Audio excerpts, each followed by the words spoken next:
Alors aujourd'hui, on se retrouve dans un contexte assez particulier puisque nous préparons un colloque avec une association que tu connais très bien, Mhm. Women Safe and Children.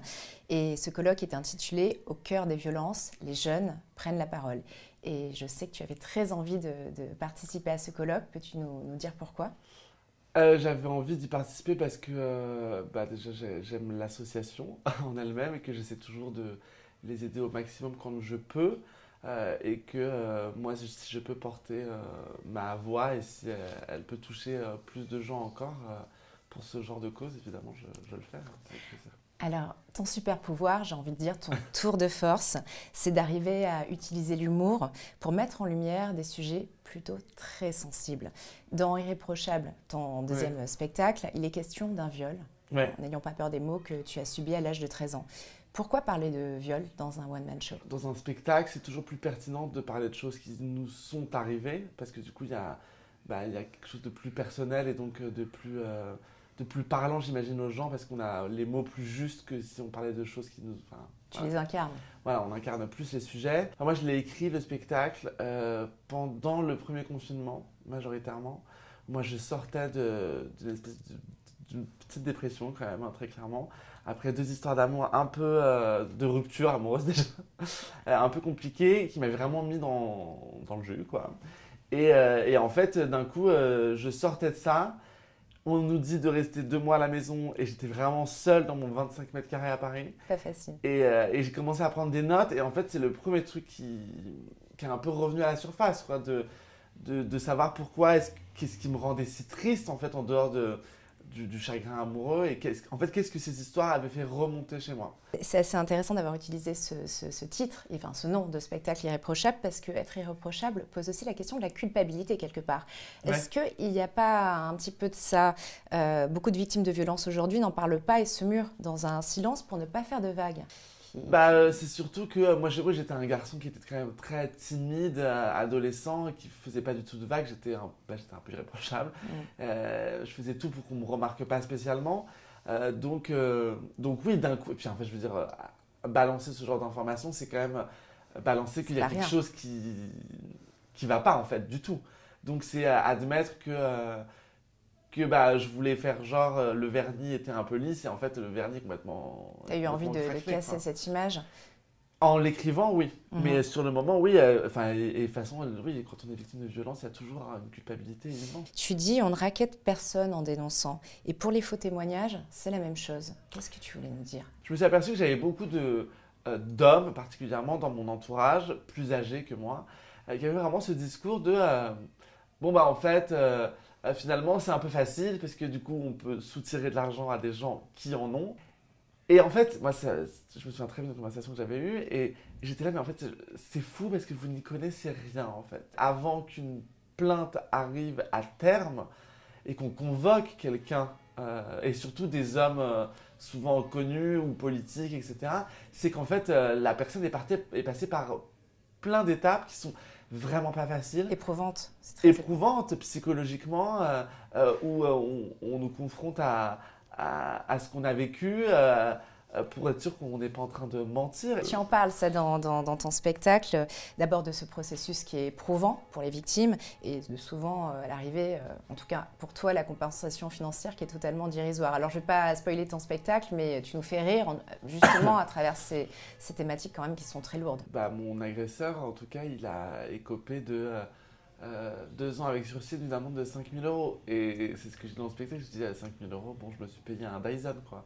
Parce que, euh, parce que c'est, enfin, voilà, c'est même pas un apport pour pour un bien immobilier. Enfin, je veux dire, puis en fait, c'est horrible, mais on a envie de dire, enfin, on a rien envie de faire de cet argent, en fait. Alors, on en parlait tout à l'heure, l'écriture participe au processus de guérison. C'est une étape sur le chemin de la résilience, mais qu'en est-il du rire? Est-ce que c'est l'étape suprême, en fait, cette étape qui va nous faire passer du statut de victime au statut de héros? Finalement, on arrive à en rire. Ça y est, bon débarras. Ouais, je pense que c'est surtout un moyen pour moi déjà de faire passer des messages aux gens sans avoir un ton paternaliste ou moralisateur.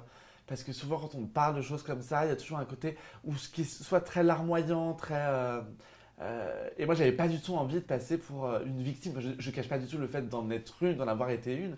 Mais pour moi, c'est surtout de dire aux gens C'est une parole qui a été libérée souvent majoritairement par les femmes avec le hashtag MeToo, etc. Et très bien. Mais c'est surtout pour dire aux gens, en fait, vous m'avez vu dans un spectacle dépendance affective dans lequel j'étais très solaire et voilà, et c'est quelque chose dont qu'on dit souvent de moi, t'as toujours le sourire, t'es hyper... Et c'est juste pour dire aux gens, en fait, vous avez des gens autour de vous qui sont peut-être certainement très heureux, etc. Et qui pour autant sont peut-être victimes aussi. Ce que vous voyez des autres, c'est pas toujours la réalité, ou en tout cas, il faut aller chercher plus profondément, en fait. Les gens se nourrissent des clowns tristes, il y en a beaucoup quand même.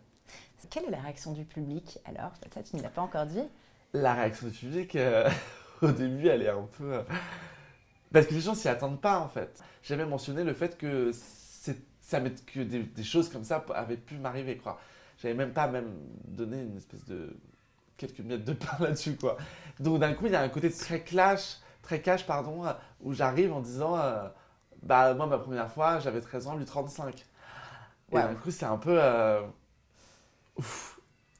À une époque justement de plus en plus ascétisée, où il est de plus en plus compliqué, j'ai envie de dire, de rire de tout, est-ce que tu as eu peur à un moment donné, pendant le process d'écriture, ou au moment où tu es montée sur scène, de la réaction potentielle du public?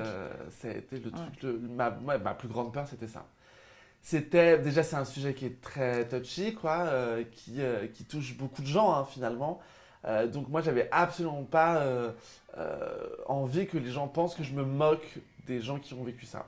Donc c'est pour ça que je présente dans le spectacle, je le présente comme vraiment, en fait, c'est mon point de vue sur quelque chose qui m'est arrivé à moi. Tu as utilisé l'intime comme passerelle, comme une passerelle vers les autres. Hein. Ouais. Et finalement, est-ce que c'est nécessaire pour avoir de l'impact quand on porte ce genre de sujet? Oui, enfin en tout cas là moi c'était ma démarche donc et puis c'était une démarche parce que quand j'étais plus jeune que tout ça s'est passé pendant longtemps j'en ai pas parlé du tout et que du coup il y avait vraiment une espèce de barrière qui s'est créée avec le monde qui m'entourait parce que j'avais le sentiment d'être complètement incompris à juste titre puisque quand on ne parle pas on ne peut pas être compris hein. Déjà que c'est dur de l'être quand on parle donc c'est encore plus quand on parle pas, on finit par créer des faux liens avec beaucoup de gens en fait, hein. Même de notre entourage, il y a des gens à qui j'en avais jamais parlé. Et en fait, il y a un moment donné où on se dit, bah oui, mais en fait, ça fait partie de moi. Et si je suis vraiment intime avec ces gens-là, je peux pas ne pas le dire aujourd'hui. Alors, quel est ton but ultime avec ce spectacle irréprochable? De dire, en fait, c'est pas on s'en remet, parce qu'on s'en remet jamais. Mais en tout cas, on s'en sert pour avancer et pour construire d'autres choses. En fait, moi, je veux dire, jamais j'aurais pensé écrire un spectacle, pas là-dessus, parce que c'est pas que là-dessus, mais en tout cas, de me servir de ça pour monter sur scène et faire rire les gens. En tout cas, c'est servez-vous de ces choses-là et les enterrez pas, parce qu'en fait, elles finissent toujours par revenir d'une manière ou d'une autre en fait. Tu le sais que chez Women Safe and Children, on est vraiment en recherche permanente de solutions, notamment pour lutter contre les violences sexuelles et sexistes, auxquelles tout un chacun peut être confronté hein, aujourd'hui. Et j'aimerais t'entendre sur l'utilisation des réseaux sociaux, notamment d'Instagram. Est-ce qu'on a une responsabilité quand on est suivi par plus de 300 000 personnes quotidiennement? La responsabilité, moi je suis assez frileux sur ce terme-là parce que je pars du principe que je ne suis pas là pour donner des consignes de tu n'es pas irréprochable. Aux gens, voilà. Hein, voilà. Je suis pas irréprochable, enfin, je fais ma vie, si ça vous plaît pas, ça vous plaît pas, tant pis en fait. Après, je pense qu'on a une responsabilité de pas promouvoir ou de véhiculer des faux messages, donc tout ce qui est fake news, etc. Et bon, moi je le fais pas, mais pour les gens qui ont des grosses communautés et qui vendent des produits, moi je pars du principe qu'on a une responsabilité, on peut pas vendre, on peut pas sous prétexte de gagner de l'argent et beaucoup d'argent, vendre tout et n'importe quoi à des gens qui sont vulnérables, d'acheter en fait, ouais, et puis influençables, vulnérables. Ouais. Le mec, au lieu de créer un dialogue autour de la sexualité de son couple, il va ken des meufs ailleurs. Enfin, je veux dire, à un moment donné... il y a certaines, à l'accouchement, elles ont des points de suture, donc elles ont des relâchements et tout. On est d'accord, c'est la vie, quoi. Et du coup, il y a forcément aussi moins de plaisir de la part du mari, donc ça devient très compliqué, ça crée des embrouilles dans le couple. Ça crée des embrouilles parce que c'est pas assez serré pour le pénis du mec. Bah non, faut pas. Enfin, j'espère que tu leur as dit que c'était normal. Donc là, c'est des capsules de resserrement intime. Excuse-moi, en fait, pendant 2 minutes, j'ai cru que tu allais te servir de ta popularité pour dédramatiser le sujet et pousser les femmes à accepter le fait que leur corps change, mais pas du tout. Ces gens-là sont payés énormément d'argent pour vendre de la merde à, en plus, une cible. Je veux dire, c'est une nana qui a fait Les Anges de la télé-réalité, donc on est quand même sur une cible de gens très jeunes qui n'ont pas forcément le recul nécessaire. Et là, pour moi, elle a une responsabilité dans le sens où, en fait, vous êtes payé. Donc, à partir du moment où on est payé, c'est un travail. Donc, tu fais ton placement produit, tu le fais relire par quelqu'un. Mais je me suis senti hyper mal parce que, clairement, elle s'est fait insulter sur les réseaux, etc. Mais en fait, j'ai envie de dire, je suis désolé, mais moi, je veux dire, en vrai, si je balance une énorme connerie aussi grave, en plus, en fait, c'est grave. Bien sûr, ça peut avoir un impact sur la santé. Sur la santé, on parle du corps des femmes, on parle du coup de body shaming, et c'est quand même une nana qui a fait la chirurgie esthétique, je crois, parce que elle avait beaucoup été body shamée sur son corps, justement, quand elle passait à la télévision, etc. Donc, elle a été victime de ça. Et j'ai envie de dire, mais en fait, enfin, non, je suis désolé, elle m'avait demandé de la retirer, la vidéo. J'ai vraiment hésité, parce que je me suis dit, j'ai pas du tout envie d'être le vecteur d'animosité envers quelqu'un et de harcèlement. Et en même temps, j'étais là, je crois que c'est pas moi, en fait. Je crois que c'est toi qui a fait ça. Malheureusement, tu t'es excusé, et j'ai fait un post après pour dire c'est pas la peine d'insulter les gens et tout. Mais à un moment donné, quand on vend des choses, il faut juste faire attention à ce que ça soit un minimum éthique, quoi. Je veux dire, enfin voilà, on a une responsabilité quand même. Merci pour ton témoignage, Tristan. Un dernier mot, si tu avais un message à faire passer aux jeunes qui nous regardent et qui nous écoutent et qui ont pu subir des violences comme toi. Enfin, moi, quand je me vois plus jeune, j'ai vraiment ce truc de me dire, mais c'est une espèce d'immensité de merde dans laquelle je patauge, en fait, et de laquelle je ne me sortirai pas. Et je pense qu'en fait, il faut absolument pas avoir en tête l'idée de s'en sortir à tout prix. Je pense qu'il faut juste parler de tout ce qu'on ressent, de tout ce qu'on a ressenti et de tout ce qu'on ressent aujourd'hui, de culpabilité, de toutes ces choses que vous ressentez sont légitimes. Il faut en parler parce que plus on en parle, plus on finit par les évacuer et vivre avec. Et on finit par vivre avec et tout. Mais c'est long, quoi. Il faut ouvrir les placards. C'est comme pour un deuil, il faut ouvrir les placards, il faut tout ouvrir.